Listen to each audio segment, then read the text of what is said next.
Olá, seja muito bem-vindo e bem-vinda. Está começando agora mais uma edição do Pauta 1, um programa para te conectar com profundidade aos principais acontecimentos do Brasil e do mundo. E no Pauta de hoje, a gente vai falar sobre a jornada de trabalho no Brasil. O Congresso Nacional deve voltar a discutir neste ano a redução da jornada de trabalho para 4 dias por semana, sem redução salarial. O assunto tem sido polêmica no mundo todo, com alguns países já colocando práticas, legislações ou projetos pilotos que incentivem as empresas a adotarem modelos de jornadas reduzidas. A mudança já é discutida pelo Congresso Nacional desde 1995, quando a primeira PEC sobre o tema foi proposta. Pois é, Samuel, só em 2023 que, de fato, o Congresso começou a considerar essa pauta. E ela, hoje, é assunto prioritário do movimento VAT, a Vida Além do Trabalho, que tem abaixo-assinado aberto contra a jornada 6 dias por 1, com mais de 620 mil assinaturas. Gente, eu tô aqui revoltado com essa escala 6 por 1. Sério, eu tô querendo saber. Alguém tem essa informação para me dar? Quando é que nós, da classe trabalhadora, iremos fazer uma revolução nesse país relacionada à escala 6 por 1? Gente, é uma escravidão moderna. Moderna não, ultrapassada. Ultrapassada. A pessoa tem que se doar para a empresa 6 dias na semana e ter só um dia para folgar? Isso para ganhar salário mínimo. Gente, não dá. Não dá. E se a gente não se revoltar, se a gente não colocar a boca no mundo, se a gente não meter o pé na porta, as coisas não vão mudar. Eu quero saber quando que nós, da classe trabalhadora, iremos se revoltar contra essa escravidão ultrapassada chamada escala 6 por 1. E para falar sobre esse assunto, a jornada de trabalho aqui no Brasil, a gente recebe a advogada trabalhista Esther Sanches. Bem-vinda, doutora Esther. Obrigada.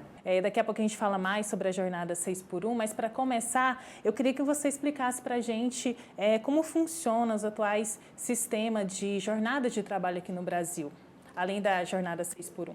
As jornadas de trabalho hoje são definidas por empresas, né? São as empresas que definem as jornadas de trabalho.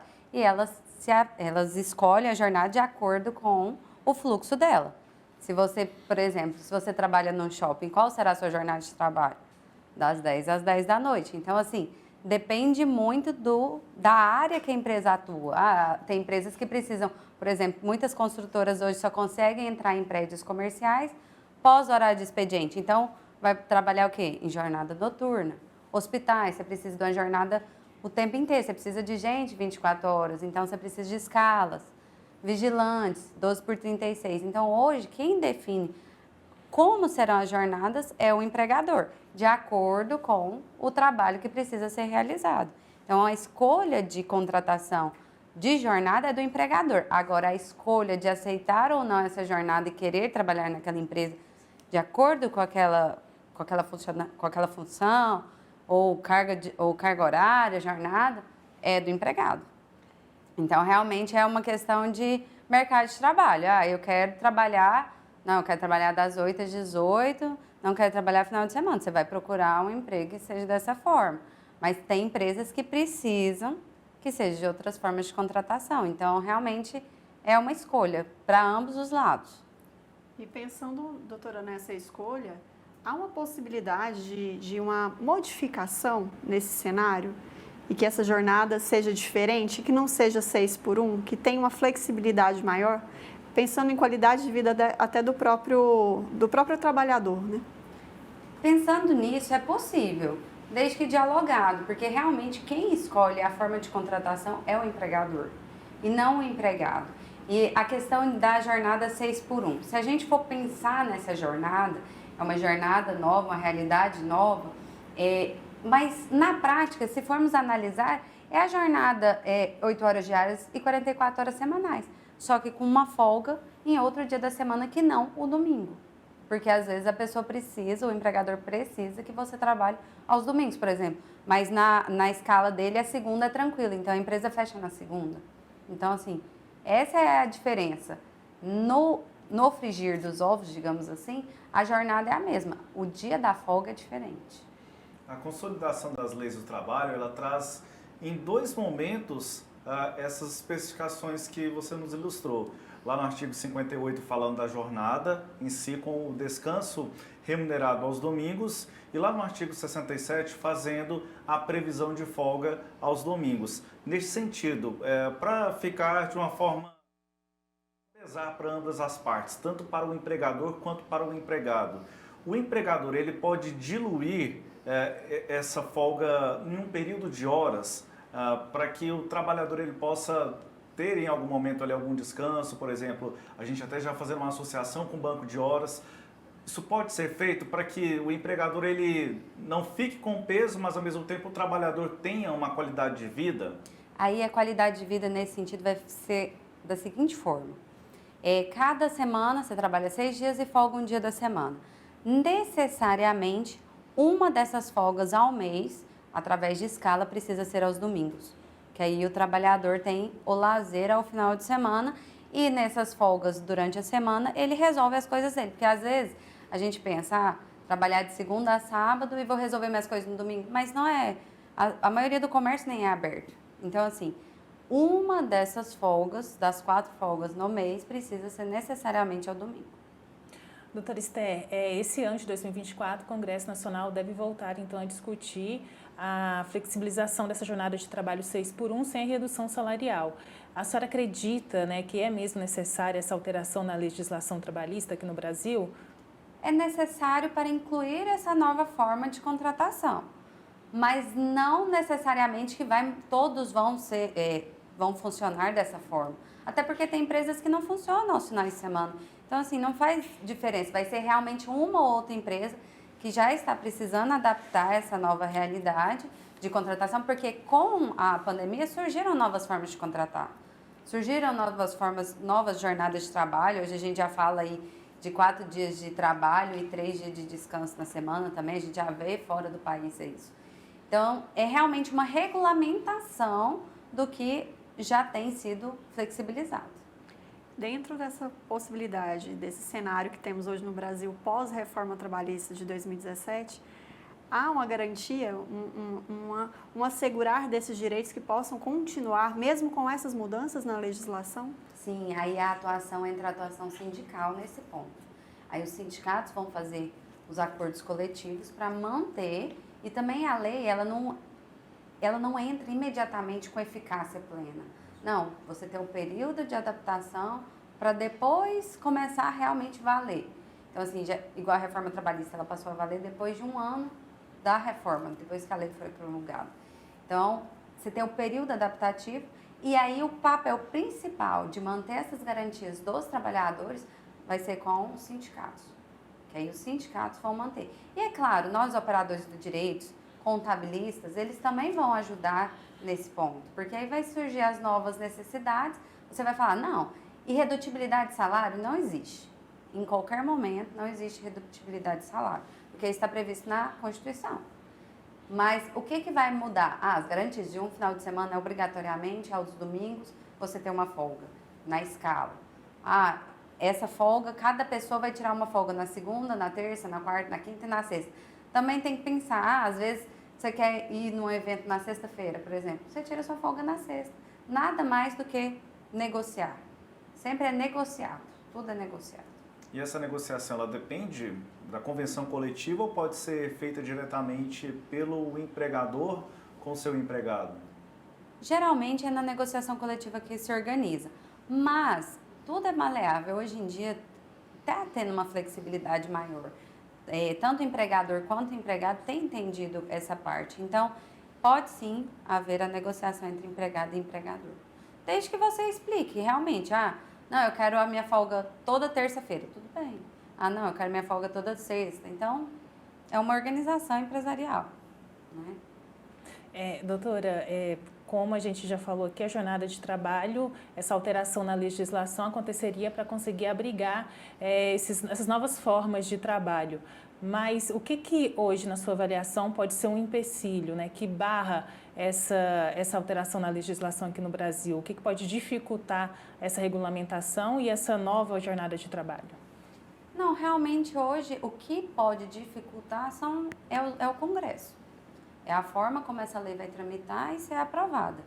Eu acredito que até mesmo pela nossa atual situação política, ela deve ser aprovada sim. Essa flexibilização. É mais uma flexibilização, né?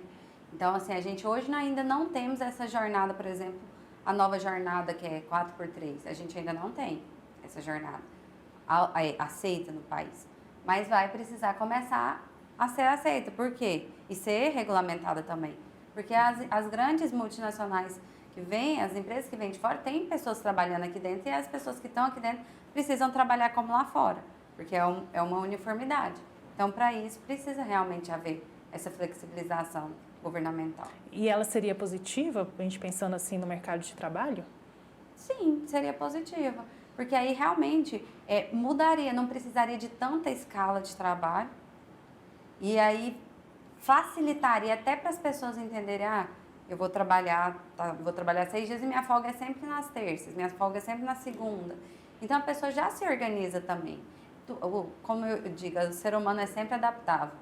Tanto a empresa quanto o funcionário sempre se adapta a essas novas modalidades, desde que lhe convenha. Se for realmente o que você quer para a sua carreira, então é possível. Doutora, e a questão de saúde mental e qualidade de vida desse trabalhador, ele estaria mais afetado? Teria maior garantia que essa saúde mental estivesse ok? Pensando nesse planejamento diferenciado? A saúde mental hoje, o burnout, né, que é o que as pessoas falam, ele está ligado em todas as jornadas de trabalho. Porque o burnout, às vezes, ele não vem pela carga, pela sobrecarga, porque se você pensar, são 8 horas diárias e 44 horas semanais, com uma folga na semana, da mesma forma. Mas o burnout está ligado, geralmente, a saúde mental está ligado pelo cotidiano, pela relação entre empregado e empregador, e não necessariamente pela jornada, a não ser que você faça jornadas exaustivas todos os dias, por exemplo, você faça horas extras todos os dias, aí muda, você não tire férias, então aí sim vai alterar, mas esses direitos já são resguardados. O que vai mudar é a forma como esse empregado vai ver a sua folga semanal durante 3 semanas no mês e uma folga ao final de semana. É só isso que vai alterar. Mas a questão de saúde mental está mais ligada à relação empregado e empregador ou até entre funcionários do que necessariamente a jornada de trabalho em si, porque você já entra na empresa sabendo qual vai ser a sua jornada. E também o tipo de trabalho, né? Sim, e o tipo de trabalho. Sim, isso é muito cansativo, muito exaustivo. E até para isso tem as pausas. Então, assim, vai depender realmente muito disso. E nesse sentido, até gostaria, né, da sua contribuição para poder explicar às pessoas que nos assistem nesse momento aqui na Sagres, dessas garantias que são existentes dentro da própria jornada, também o intervalo de uma jornada até outra, para que o trabalhador possa ter o trabalhador que está nesse regime, nessa escala 6x1, possa ter assegurado a sua qualidade no trabalho. Sim, os benefícios são os mesmos. Então, você entra, você pode realizar até 2 horas a mais de horas extras da sua jornada, podendo ser compensado em banco de horas ou receber em contra-cheque ao final do mês. Deve sim ter o seu intervalo para alimentação e o seu horário de repouso também, que são 11 horas de uma jornada para outra. Então, nós temos 2 intervalos. O de almoço para refeição, que você tem de 1 a 2 horas a depender da empresa, depende da sua jornada de trabalho. A partir de 4 horas de exercício efetivo do trabalho. A partir de 6 horas de exercício efetivo. Aí são 8 horas diárias. Aí você tem 1 hora de almoço no mínimo. Mas aí, o que acontece? Fraciona de 4 em 4 e coloca o intervalo entre essas 4 horas de trabalho. Para dar um tempo mínimo de 15 minutos, pelo menos. Isso, mas o tempo de 15 minutos, ele é para jornadas de menos de 6 horas. E de 1 a 2 horas para jornadas acima de 8 horas. E aí, o que acontece? Depois, ao final do expediente, você precisa ter 11 horas de descanso para voltar ao seu labor novamente. É o mínimo garantido. Férias, 13º, trabalhos em feriados, domingos e feriados computam da mesma forma. O que vai alterar são feriados nacionais, são feriados locais. Então, você tem as garantias são as mesmas. Doutora Esther, eu queria voltar um pouquinho dessa questão que a Laila disse da saúde mental. A senhora explicou, né, que é uma relação mais do burnout, por exemplo, do empregador com o empregado. Então, quer dizer que na prática essa redução da jornada 6x1 mudaria, né, muita coisa nessa questão da saúde mental. A legislação trabalhista não deveria estar olhando de uma forma mais crítica para essa questão da saúde mental do trabalhador, porque a gente vê tantos casos, né, tantas pessoas estressadas, com burnout, com tantos outros problemas decorrentes de uma jornada de trabalho puxada e cansativa. A gente não teria que estar olhando com mais atenção para essa questão da saúde mental no trabalho? E aí vou considerar mais uma situação, né, Jéssica, que existem profissões que estão mais afetadas, por exemplo, a profissão de professores, né, que são mais afetadas com essa questão da saúde mental. A gente deveria pensar mais nisso? Com certeza, até porque igual o professor, ele não está só dentro da sala de aula. Ele chega em casa, ele tem que fazer um planejamento de aula, ele tem que corrigir provas, tem que pensar em exercícios e atividades. Então, com certeza é uma coisa que deveria ser mais crítico. Isso sim seria uma reforma a ser feita dentro da nossa legislação sobre a saúde mental do trabalhador, porque hoje nós trabalhadores ficamos à mercê tanto do judiciário quanto de uma legislação para definir se realmente, e também dos médicos, né, do trabalho, para ver se eles decidirem, para eles fazerem a decisão de, eu estou estressada, eu estou com uma doença do ocupacional, você fica à mercê de outras coisas e não de uma legislação própria e definida para tratar realmente da saúde mental do trabalhador. A gente vai fazer aqui um rápido intervalo no Pauta 1. Na volta, a gente fala mais sobre jornadas de trabalho aqui no Brasil e também sobre a área tecnológica, trabalho no WhatsApp. A gente vai falar de tudo isso no próximo bloco. É já já.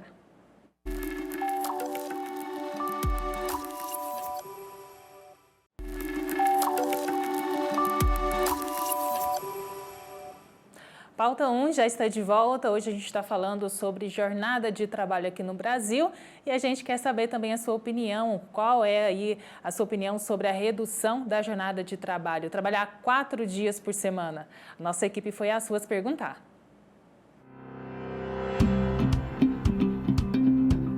O que você acha da jornada 6x1? Trabalhar 6 dias e folgar apenas 1 na semana. Não é muito bom não, né? É complicado. 6x1? Ixi. Eu acho que não dá certo, porque trabalhador nenhum consegue. Hoje o trabalhador ele não tem muito assim de, eu quero assim, assado.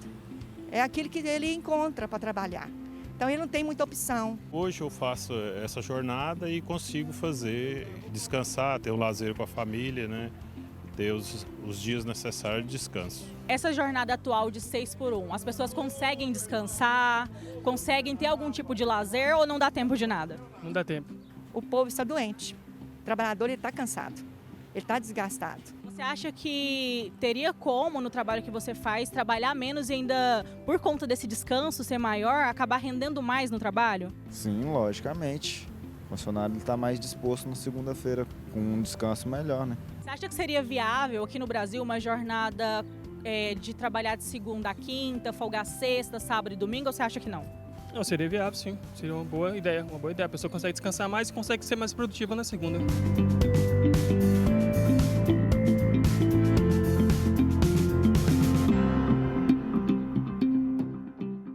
Tá aí a opinião das pessoas sobre a jornada de trabalho. Doutora, teve ali a participação da Ivone, né, falando que as pessoas estão doentes, estão cansadas, né, realmente uma carga excessiva de trabalho que o trabalhador brasileiro tem hoje. Pensando nesse tema, né, dessa redução da jornada de trabalho, vai ser discutida lá no Congresso, como a gente já disse. Quem deve estar envolvido na discussão desse tema, né? Além dos empresários, é claro, né? Das organizações aí que representam os trabalhadores, mas como a gente vai conseguir ouvir as pessoas, né? Como a população, os trabalhadores vão estar envolvidos nesse debate, como deveria ser essa condução? Sim, nesse caso seria interessante que os sindicatos realmente, o papel principal de fazer essa interlocução entre empregados, empregadores e legislação, né, os políticos em si, realmente esse papel é o papel do sindicato. Tanto é que a reforma trabalhista visou tirar todo o poder do sindicato, mas na realidade hoje já estamos voltando. Por quê? Porque o trabalhador ficou sem fala. É aí que está acontecendo essas jornadas exaustivas e essa precarização de contratos de trabalho, que hoje a gente até pode citar a pejotização, que a gente acha que todo mundo tem que ser empresário. A moda hoje é ser empresário. Tá bom, vou ser empresário, vou abrir meu MEI e vou trabalhar, em teoria, com flexibilização para várias empresas. Aí, a hora que você chega na realidade, você trabalha muito mais, recebe normal como um funcionário, está lá na empresa todos os dias, trabalhando todos os dias, em um regime de trabalho normal, CLT, mas falando que você é um pejotizado. Então, assim, até onde isso é bom para o funcionário? Até onde isso é bom para o empregado? Então, é muito, igual ela disse, o trabalhador está cansado. E realmente está. Porque com a reforma trabalhista, essas flexibilizações de tantas jornadas, você acaba até se perdendo no que você está fazendo. Você se perde emocionalmente, você se desgasta, você aceita trabalhos porque a mão de obra não está... Empregos tem muito, mas a mão de obra, a qualificação da mão de obra está em falta hoje no mercado. Então, assim, aqueles que estão trabalhando estão cansados, porque é difícil você achar profissionais bons no mercado também, isso é em qualquer área, em qualquer setor. Tem pessoas boas e tem pessoas ruins. Mas o empregado, ele precisa pensar, eu vou entrar numa empresa, tudo bem, vai ser bom para mim? É viável? Então, assim, eu tenho que pensar em todas as formas de contratação, porque se você não tem saúde, você não consegue trabalhar. Estou falando sobre pejotização, existe um termo que roda na academia, que é a uberização da vida, né, professora? E como é que a gente pode pensar nesse cenário brasileiro, que veio muito pós a reforma trabalhista, né, com essa possibilidade de uma flexibilidade imposta, porque não é uma flexibilidade aceita, né, ela é imposta para o trabalhador, e os direitos que poderiam voltar a ser assegurados, né? Porque quando a gente fala de pejotização, de uberização da vida, a gente está falando sobre perda de direitos trabalhistas, no sentido de férias, de remuneração adequada até. Como é que a gente poderia modificar esse cenário pensando em direitos e garantia de direitos e pensando que o Brasil era conhecido justamente pela garantia desses direitos? Justamente. O que vem modificando? Com a pejotização, o que você pode fazer? Você como empregado, tá, eu quero ser PJ, eu quero ter flexibilidade, eu não quero bater ponto, tá bom. Isso é o que você pensa antes de entrar na empresa. Aí quando você se depara com a realidade, você vai estar trabalhando madrugadas adentro para dar conta de entregar o serviço para a empresa, certo? O que eu posso fazer para ter as garantias mínimas, básicas, né, de um funcionário? Para você ter saúde e poder aproveitar seus momentos de lazer, fazer um bom contrato. Um bom contrato de trabalho resolve isso. Você, óbvio, por isso que tem operadores do direito, para isso que serve advogado. Quando você vai entrar numa empresa, a primeira coisa que todo mundo deveria fazer, principalmente quando você é PJ, é conversar com o advogado. Porque com o advogado, você vai falar, não, essa cláusula aqui não dá para mim. Às vezes a pessoa nem lê o que está no contrato. Então, a principal coisa hoje para você, tudo bem, quero ser PJ, é ler o contrato de trabalho firmado entre você, contrato de prestação de serviço, entre você e a empresa. E que, de preferência, você tenha o auxílio de um advogado para te dar esse suporte, ou no mínimo, de um sindicato. Mas quando você não é empregado, você não é funcionário, quando você passa a ser PJ, o sindicato, sai o papel do sindicato. E por isso entra o papel do advogado, que com isso você vai ter o auxílio para que você determine realmente como vai ser o seu trabalho. E consiga, eu vou ser PJ em home office. Tudo bem, mas aí eu vou ter uma ajuda de custo para pagar minha internet? Eu vou ter uma ajuda de custo para pagar a cadeira que eu estou sentada para eu não ter um problema nas costas no futuro? Como é que vai ser isso? Isso realmente é só... Você precisa de ter um intermediador, porque você nunca vai pensar nisso, você como empregado aceitando aquela jornada de emprego. Mas nesse sentido, não é difícil, como a dona Ivone colocou ali, o trabalhador às vezes ele está numa situação precária. Ou ele pega aquele emprego, ou então às vezes passa até necessidade em casa. Nesse aspecto, como fazer, né, para poder ter acesso a esses direitos, levando em consideração um grau mesmo de necessidade que a pessoa tem, de ela ou pega aquele emprego ali que não oferece para ela algumas garantias, não oferece 13º, não oferece para ela uma série de seguridades que a CLT coloca à disposição do trabalhador. Como é que o trabalhador ele pode enfrentar isso nesse momento de fragilidade?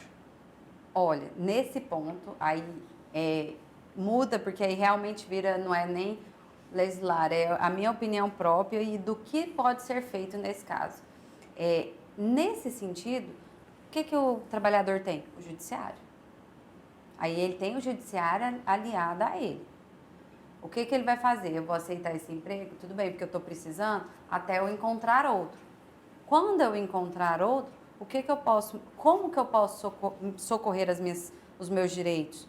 Eu tenho direito a férias, que eu não tive, eu tenho direito a 13º, que eu não recebi. O que eu posso fazer? O Judiciário e o Ministério do Trabalho e Emprego estão aí para te auxiliar nesse ponto. Porque aí realmente já deixa de ser uma condição certa feita pelo empregador ao empregado, né? Porque aí o empregador não está garantindo os direitos do empregado nesse ponto. Mas nesse aspecto, o trabalhador ele não pode pensar assim, poxa, mas eu sabia daquela condição quando eu entrei na empresa, assim eu aceitei. Não. Ainda assim ele pode requerer? Pode. Ainda assim ele não pode, ele deve requerer os direitos dele. Porque isso é um mínimo. É por isso que nós estamos tão cansados. Porque o trabalho foi precarizado. Porque todo mundo hoje quer fazer bico, todo mundo hoje quer ser PJ e está todo mundo cansado.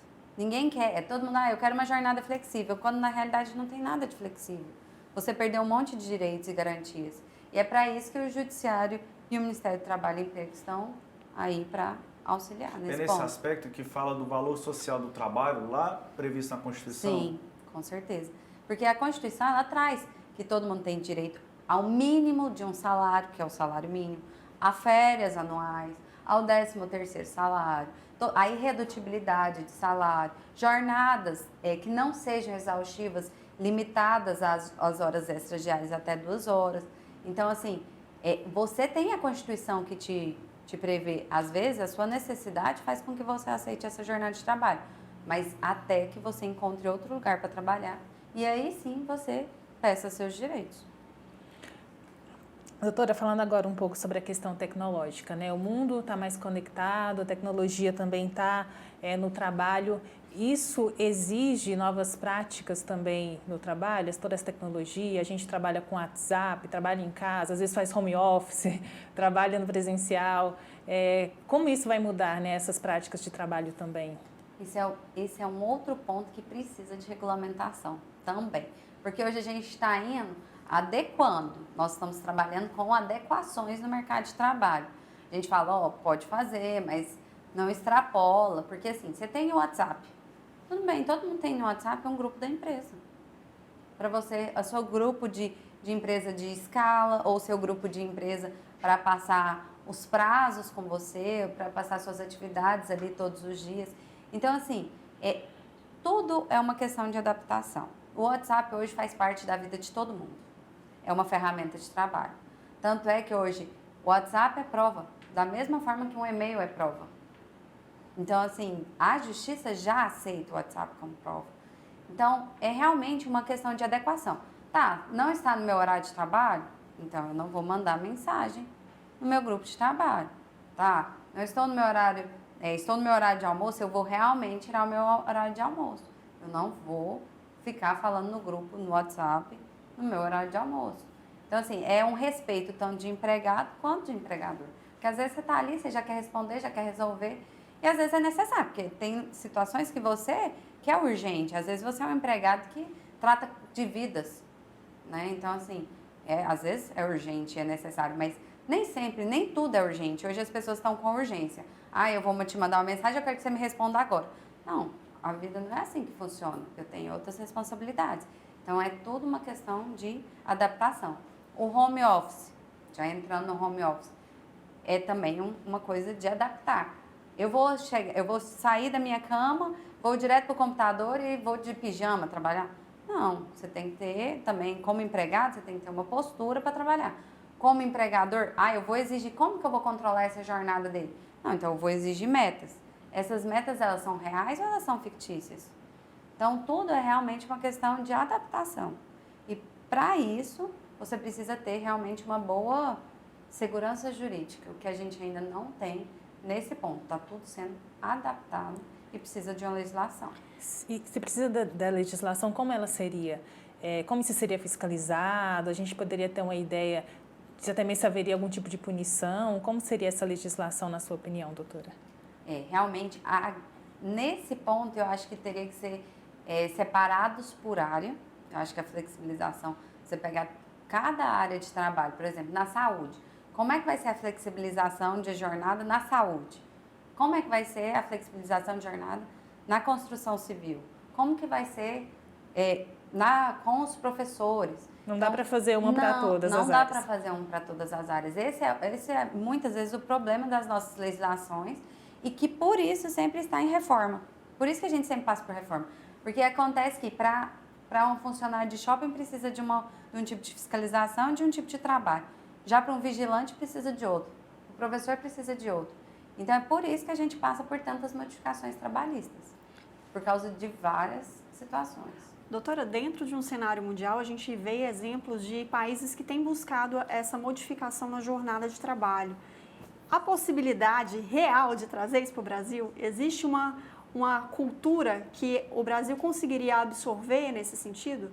E aí a gente poderia, por exemplo, falar em vez de horas trabalhadas em produtividade? Sim, aí é muito cultural. Nos outros países já está em teste, já está funcionando. Tanto é que o que é mais falado hoje, eu acho que de flexibilidade nem é a jornada 6x1, é realmente essa jornada 4x3. E como que a gente vai trazer isso para o nosso país? É realmente uma questão de cultura. Tudo bem, todo mundo quer descansar, sexta, sábado, domingo. Aí o funcionário ele vai aproveitar sexta, sábado, domingo, e na segunda ele não vai estar descansado. É o que acontece hoje. A pessoa aproveita sábado e domingo, podia descansar, mas não descansa. E chega na segunda-feira da mesma forma, cansado. Então, assim, é realmente cultural. Aí, o que vai acontecer? Vamos trabalhar com metas. E aí, com metas, você vai dar conta de trabalhar com pressão, sob pressão? Então, vai ser um divisor de águas tanto para empregado quanto para empregador. E hoje, no nosso país, eu acredito que vai haver essa flexibilização, mas que na prática não vai haver tantas contratações nesse formato. Mas existem pesquisas em outros países que mostram que, por exemplo, o funcionário, em vez de ele tirar um dia ali na semana para participar de uma reunião, por exemplo, na escola do filho, ou para ir para um médico, ele poderia tirar justamente esse dia a mais, né, que ele está ali de folga para fazer isso e aumentaria essa produtividade. Você acredita que isso não aconteceria aqui no Brasil? Nesse caso, sim. Mas geralmente as jornadas são inflexíveis. Você trabalha de segunda a quinta, você tem sexta, sábado e domingo. Você não vai pegar a sua sexta e colocar ela na segunda, sendo que o empregador precisa de você na segunda-feira para trabalhar e você ir fazer algum compromisso particular seu. Então, aqui no Brasil, essa questão é cultural mesmo.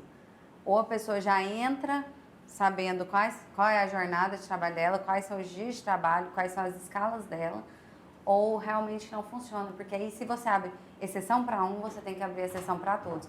E aí, às vezes, você vai abrir uma empresa, tá bom, todo mundo trabalha, todos os funcionários, os filhos estudam na mesma escola porque é próximo da empresa. Todo mundo tem reunião na escola naquele dia. Aí a empresa não vai abrir. Então, assim, é realmente uma questão de inflexibilidade nesse ponto. Esse ponto aí não vai ser flexível. É raro, você vai conversar e vai dialogar para tentar modificar naquela situação excepcional. Mas, na prática, a jornada vai ser inflexível. Última pausa na edição de hoje aqui do Pauta 1. Intervalo, na volta a gente fala sobre reforma trabalhista.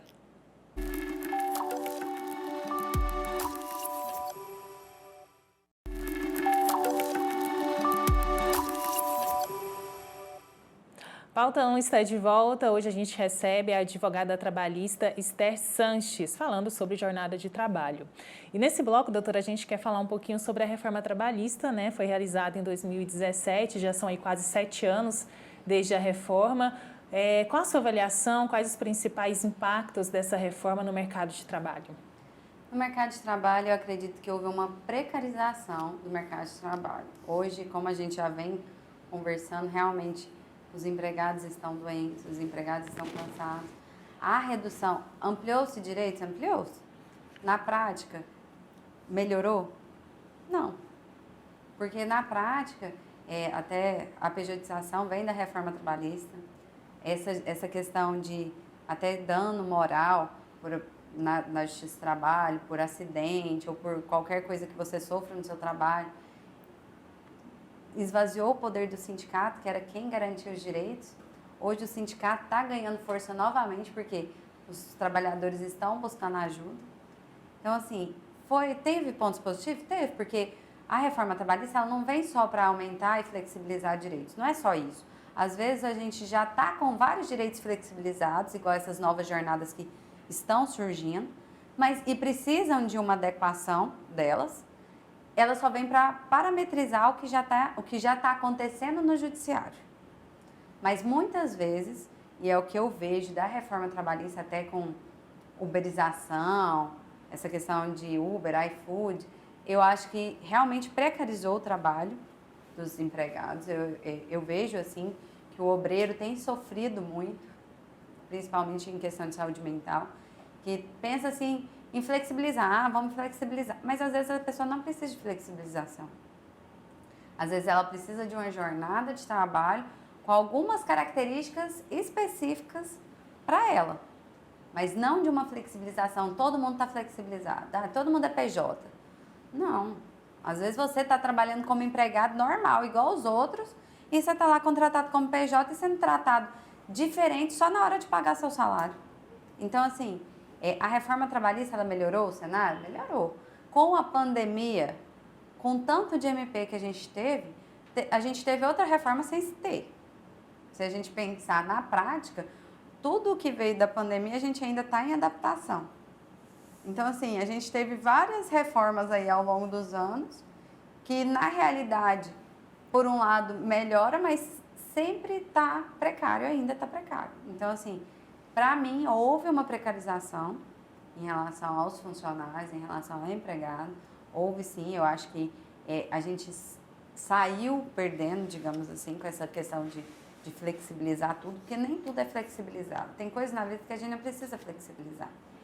A gente tem que ir e fazer o seu trabalho, o seu papel, mas não flexibilizar. Às vezes você precisa só adequar o seu contrato de trabalho para que você melhore. E aí a gente fala de uberização. Uberização, para mim, é um trabalho escravo moderno. Às vezes o Uber está achando que ele está ali trabalhando o tempo inteiro, que ele está fazendo a hora dele, ele que liga o aplicativo, mas ninguém está vendo por trás como é que está sendo tratado isso. Porque na hora que você vai entrar na Uber, por exemplo, você tem um contrato de adesão, você não discute ele.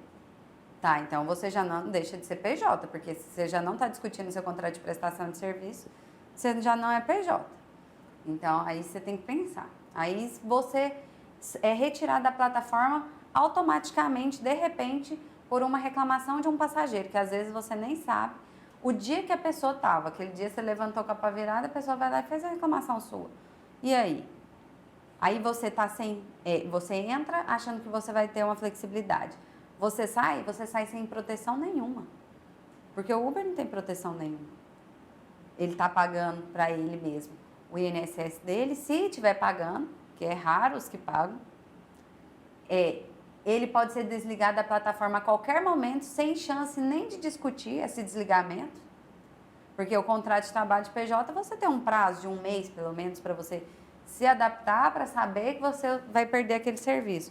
Ou o seu cliente cancela e te informa isso. Mas não, de repente, do dia para a noite, você é cortado da plataforma, você não tem mais segurança nenhuma.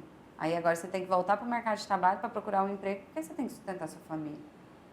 Então, assim, aí você vai mudar de plataforma. Às vezes você muda de plataforma, chega na outra plataforma, acontece da mesma forma. E aí? Qual a proteção legal que você tem disso? Aí todo mundo ficou falando sobre aquela decisão, teve uma decisão que a Uber foi condenada em milhões, né, o ano passado. Mas não é da forma como é trazido também. Então, assim, a Uber ela vai ter que se adequar. No futuro ela vai ter que se adequar, porque você precisa de um mínimo legal. Porque quantas pessoas se endividam pegando carro emprestado, alugando, fazendo aluguel de carro, e e a sua postura dentro do carro? Você vai acabar com a sua coluna no decorrer da sua vida? A sua saúde fica como? Então, assim, houve sim uma precarização. Eu acho que a uberização também piorou. E a questão do home office melhorou. Para algumas pessoas, em algumas profissões, ninguém nem quer falar de home office. Ninguém quer falar de voltar para o presencial, né? Quer só ficar em home office. Às vezes você fica no home office alguns dias e vai outros na empresa. Então, assim, sempre há melhoras e pioras. Mas, num cenário geral, eu entendo que houve uma precarização com a reforma trabalhista. Doutora, mas teve uma categoria que foi a mais ativamente afetada com a reforma de 2017, as mulheres. O que a gente pode pensar nisso? Porque mulheres lactantes e grávidas passaram por uma precarização nesse sentido. Como é que a gente pode voltar a pensar nesses direitos, na garantia desses direitos? E aí, acrescentando a questão da pejotização, né? Que essas mulheres podem ou não pagar INSS, aí a gente tem garantias que já estavam feitas, né? Como a licença maternidade, isso foi jogado ao léu. E aí? Nesse caso, nessa questão de mulher, vamos falar de mulher, de mercado de trabalho, no ano passado até teve a lei, tem-se uma nova lei, que você precisa pensar em igualdade salarial, precisa pensar em igualdade da mulher no mercado de trabalho. Hoje a gente já tem essa lei, iniciou-se agora, nesse ano para 2024, a fiscalização, porque a lei tem o lapso temporal para aplicar, mas realmente, hoje a mulher, ela que é CLT e com a reforma trabalhista, ela depende de quem? Do médico que a acompanha. Ela não depende mais do empregador. Ela passou a depender do médico. O médico que vai falar se ela está apta ou não para trabalhar naquelas condições. Foi isso que aconteceu. Tirou o poder do empregador sobre a empregada e deu para o médico. Para o médico dela falar e dar um atestado para ela. Só que aí houve uma conscientização da medicina nesse ponto? Também não. Então, assim, a gente tem sempre as consequências, né? Uma lei sempre tem consequências. E na prática, se você for olhar, você fica à mercê daquele emprego, você fica à mercê do empregador, você fica à mercê de um contrato de trabalho, de prestação de serviço, na questão de PJ. Você fica à mercê de um home office, para trabalhar naqueles dias que mulher grávida, todo mundo sabe, é um período complexo. Então, assim, você sempre fica à deriva, digamos assim. Nesse ambiente de precarização trabalhista, muitos aspectos protagonizados pela reforma, o custo do trabalhador, além da saúde, que você destacou, doutora, mas pensando no custo financeiro mesmo do trabalhador, a guia do MEI que ele precisa pagar, o imposto de renda, todo esse custo na casa dele, a cadeira que você citou no bloco anterior, enfim, uma série de questões, até o próprio deslocamento do trabalhador que foi retirado nessa reforma, não contabilizado como hora trabalhada. O que a gente pode pensar nisso?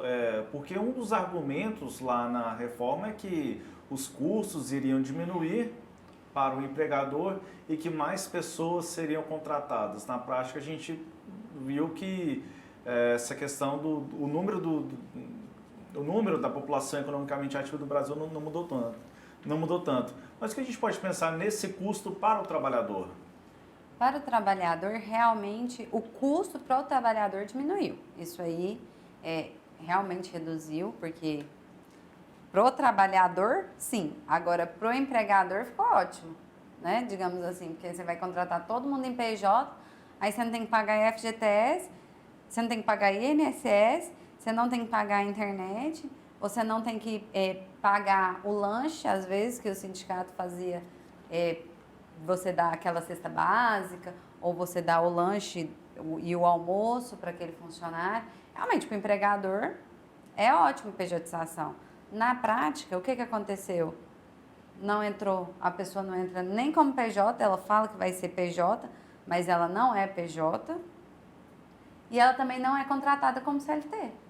A prática é essa. É o que a gente mais vê. Todo mundo trabalhando sem carteira assinada. E sem direito nenhum. E aí você tem que recorrer ao judiciário para poder ter seus direitos garantidos. Para o trabalhador, o que ele paga? Ele vai pagar 1 MEI com salário mínimo, para no futuro aposentar com o salário mínimo, porque ninguém quer pagar o teto a hora que sai do bolso. Você desconta o teto a hora que você está lá no contra-cheque, aí já está lá, você é descontado. E você se adapta àquele valor que você recebe mensal. Mas, na prática, você vai recolher o seu INSS ali, que dá em torno de R$100 e poucos, e pagar a sua internet. Aí você tinha antes um CityPass para ir para o trabalho, e você usava isso como um complemento de renda. Também não tem mais. Então, assim, na prática, a realidade é, não está tendo nem pejotização e nem CLT. Nós estamos vendo muitos funcionários trabalhando a Deus dará. Essa é a prática.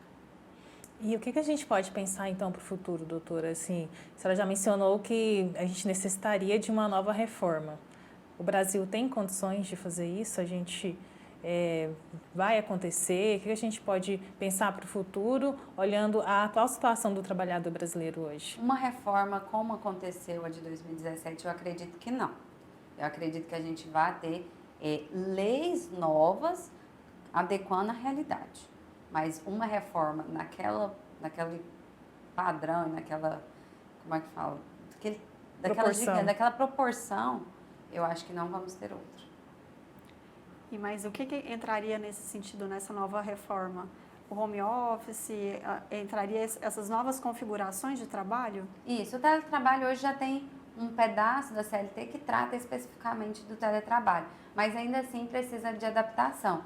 Tanto é que já tramita na Câmara um projeto para modificação nessa parte do teletrabalho, das audiências virtuais e presenciais também no judiciário.